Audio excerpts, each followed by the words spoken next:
जज साहब फैसला सुनाकर घर पहुंचे तो उन्होंने देखा उनका अपना इकलौता बेटा उनसे नजरें चुरा रहा था। काजी ने बेटे को पास बुलाया और प्यार से उसके बालों में हाथ फेरते हुए बोले, क्या बात है बेटा, लगता है आज तुम्हें मेरे आने पर कोई खास खुशी नहीं हुई। क्या पापा कुछ भूल गए हैं? तो बेटा बोला, जी पापा कुछ भूल गए हैं। यह सुनकर काजी बोला, अगर हम कुछ भूल गए हैं तो आप हमें याद करवा दें। तो बेटा बोला, पापा आपको याद है आप कहा करते थे इंसान को वही काम करना चाहिए जो उसे आता हो, वरना कोई और काम करना चाहिए। तो बाप हंसते हुए बोला, बिल्कुल मुझे याद है, मैंने कहा था।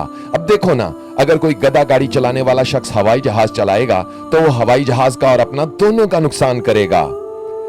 बाप की ये बात सुनकर मासूम बच्चा थोड़ी देर चुप रहा, सोचता रहा और फिर समंदर को कूजे में बंद कर दिया ये कहकर, फिर तो आपको भी इंसाफ की कुर्सी पर नहीं बैठना चाहिए, क्योंकि जो इंसाफ ना कर सकता हो वो अगर जज की कुर्सी पर बैठेगा